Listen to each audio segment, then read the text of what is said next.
tout le monde, c'est Ava. Hello tout le monde, c'est Charles.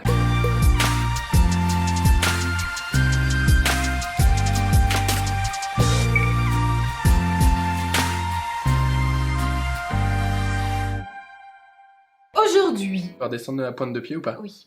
On espère que vous allez merveilleusement bien. Nous, trop cool, trop bien. On est à l'île Maurice, ça se voit pas, mais nous y sommes. Aujourd'hui, nouvelle recette de chef. Et il va faire très chaud à l'île Maurice, donc il nous fallait de la fraîcheur. On va vous faire la tarte citron vert meringuée de Yann Couvreur. Recette hyper connue, enfin en tout cas esthétiquement super connue, qu'on a goûté en boutique, qui est délicieusement bonne. Vraiment dinguissime. Elle est incroyable. Et par chance, on la retrouve dans son livre. Mais c'est fou, c'est toujours le même livre. Est-ce une coïncidence? Non, je ne crois pas. Je ne crois pas. Alors cette recette, elle est composée d'une pâte sucrée. Comme d'habitude, la pâte sucrée, on vous la refait parce que vous voulez la recette exacte et le process du chef. Nous, on vous fait celle du chef différent à chaque fois. Donc tant que c'est un chef différent, on refait la recette. Ensuite, il y a Ava dans le fond de tarte. Ensuite, il va y avoir un confit de citron vert. Non?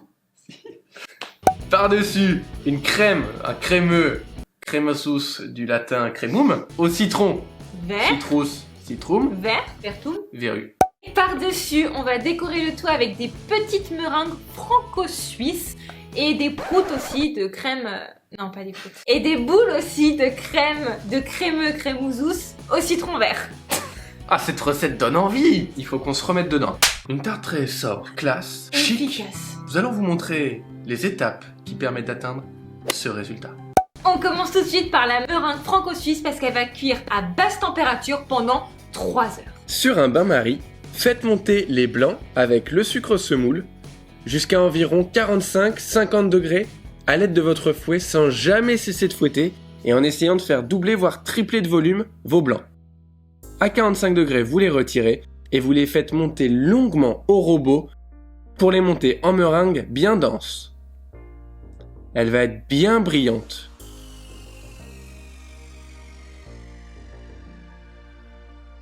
On doit obtenir un joli bec d'oiseau bien dense. Et ensuite, on va ajouter le sucre glace en pluie à l'aide d'une maryse pour ne surtout pas faire retomber nos blancs. Et elle va devenir encore plus lisse, encore plus brillante. L'idéal étant d'avoir bien tamisé son sucre glace au préalable.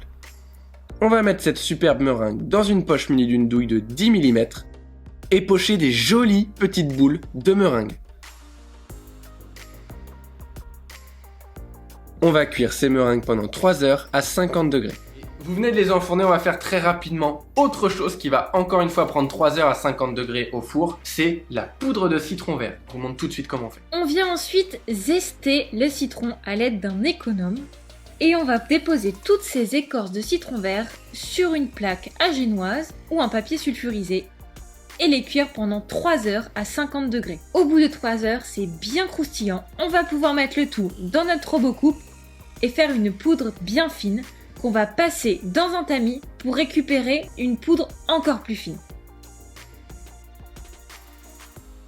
On va pouvoir passer à la pâte sucrée parce qu'une fois qu'on l'aura foncée dans les petits carrés, il va falloir qu'elle passe au congélateur avant de cuire pour éviter qu'elle ne retombe à la cuisson. Après, prenez votre temps, vous n'êtes pas obligé de foncer. Elle a été pas mal, mais je dois quand même faire oh là là, par principe. Vous mettez dans le bol de votre robot le beurre bien pommade avec le sucre glace. Et vous allez, à l'aide de la feuille, crémer la préparation.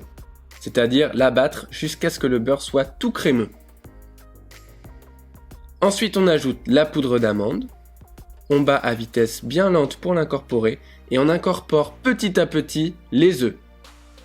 Les œufs sont préalablement battus. Et ensuite, on va ajouter petit à petit la farine qui va venir lier cette pâte. Et on va la mélanger le moins possible. Le but est de ne pas trop travailler le réseau de gluten. Voilà, on verse la fin de la farine, quelques tours de robot pour homogénéiser. Et on récupère cette pâte qu'on va venir faire refroidir dans un papier film. On va la préétaler sur environ 1 cm d'épaisseur et la laisser reposer 1 heure au réfrigérateur. Après 1 heure, elle a pris en densité. On va pouvoir l'étaler sur un plan de travail légèrement fariné. Cette fois-ci sur une épaisseur de 3 mm. C'est très fin, On va pouvoir à l'aide de cercles carrés, même si c'est bizarre de dire ça, on va bien appuyer notre cercle carré pour l'enfoncer dans la pâte et on va découper à l'aide d'un couteau une bande d'environ 3 cm de haut. Ensuite, on va venir foncer notre tarte en déroulant cette bande sur les parois, en l'appuyant bien à l'aide de nos doigts pour bien la faire coller au cercle. On rajoute une deuxième bande si besoin.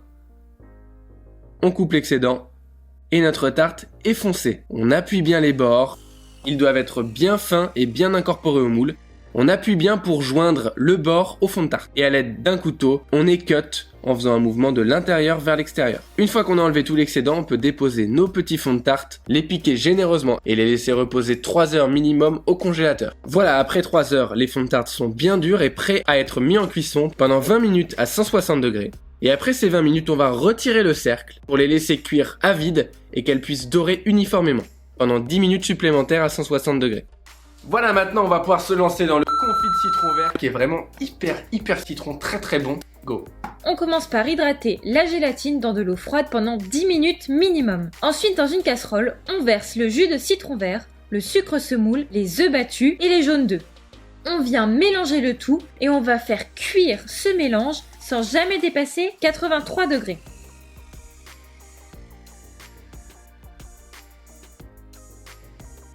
On ajoute ensuite la gélatine hydratée et essorée. On mélange bien le tout et on va pouvoir le réserver dans un cul de poule pour qu'il refroidisse en dessous des 45 degrés. Une fois que le mélange atteint 45 degrés environ, on ajoute le beurre froid coupé en dés et on vient mixer le tout au mixeur plongeant. On ajoute les zestes de citron vert, on remixe le tout et on vient réserver ce mélange dans un récipient à fond large filmé au contact pour qu'il refroidisse plus rapidement. Et on le met 1 heure au réfrigérateur. Il ne nous reste plus qu'à faire le confit citron vert qui viendra dans le fond de nos fonds de tarte. Et sur le dessus aussi, il y a une petite touche. C'est parti. On mélange notre agar-agar avec notre sucre semoule dans un petit récipient. Dans la casserole, on verse le jus de citron vert. Et une fois bien fumant, vous versez en une fois votre mélange sucre et agar et on mélange bien. On cuit à ébullition pendant environ 1 minute. Une fois bien cuit, on peut les réserver dans un petit bol jusqu'à complet refroidissement. On le réserve donc au réfrigérateur. Bon, on a tout. On a tout. Je sais pas pourquoi On bouge. On a tout. On va pouvoir lancer le montage de cette tarte et c'est là que vraiment ça prend vie, ça prend forme et les émotions arrivent. Dans nos jolis fonds de tarte bien cuits, on vient déposer notre confit de citron vert qu'on a préalablement mixé à la sortie du frigo. On l'étale bien et on vient ajouter le crémeux au citron vert. On lisse le tout à l'aide d'une palette. On nettoie ensuite les rebords de la tarte à l'aide de nos doigts. Et on vient déposer une deuxième couche de confit de citron vert. On étale à l'aide de notre palette. Et on revient nettoyer le tout. On dépose ensuite en quinconce des meringues sur la totalité de la tarte.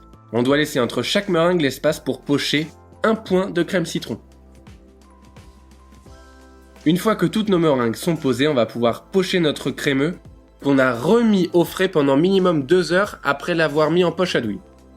La douille est une douille lisse de 10 mm et on vient pocher 1 point de crémeux entre chaque meringue. On finit par un petit peu de poudre de citron vert sur le dessus et quelques petits segments de citron vert frais. C'est magnifique.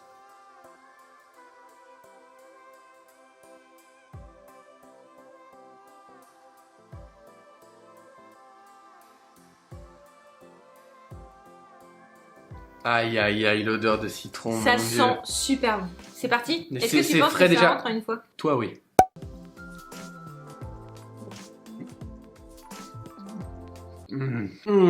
Waouh. Waouh! Mais ça prend la bouche, c'est un truc de dingue. C'est extra parce qu'il y a une pâte sucrée. Elle est Bien pas trop croustillant. sucrée. La meringue, elle n'apporte pas trop de sucre, il y en a vraiment très peu. La meringue juste, mais il y a une mention méga spéciale sur la meringue. Elle est top. Cette cuisson là on n'avait jamais fait si basse température. Non. Elle est ultra croustillante et dès qu'elle est dans la bouche, elle disparaît. Et c'est fou. Donc elle est juste là pour vous apporter une texture et sinon vous ne la sentez pas, c'est un truc de dingue. Honnêtement ce dessert est super bon. Il est parfait. Je trouve que la recette du livre est très bonne, pas trop sucrée, elle est bien équilibrée et elle se rapproche très fortement de celle qu'on a goûtée dans la boutique de Yann Couvreur. La officielle. On adore, validé à 100 000%. Encore merci au chef Yann Couvreur de partager des petites pépites comme ça dans son livre. Pour pas très cher, pour une trentaine d'euros, on a des recettes incroyables qui nous permettent de progresser en pâtisserie. Donc on vous conseille fortement d'acheter son livre. Complètement, acheter des livres de chef en règle générale, ça fait vraiment progresser. C'est incroyable, c'est comme ça que nous on a progressé en tout cas. Si vous avez envie de refaire cette recette, surtout, n'hésitez pas. Faites-vous plaisir. Et mentionnez-nous si vous voulez qu'on vienne voir votre réalisation, ça nous fera super plaisir. Et encore une fois, si vous avez aimé cette vidéo, n'hésitez pas à mettre un pouce bleu en l'air, à nous écrire des commentaires, on se fera une joie de vous y répondre. On vous fait des énormes, mais vraiment particulièrement gros bisous. Ensoleillés. On vous embrasse. T'as bien allumé le micro? Bon.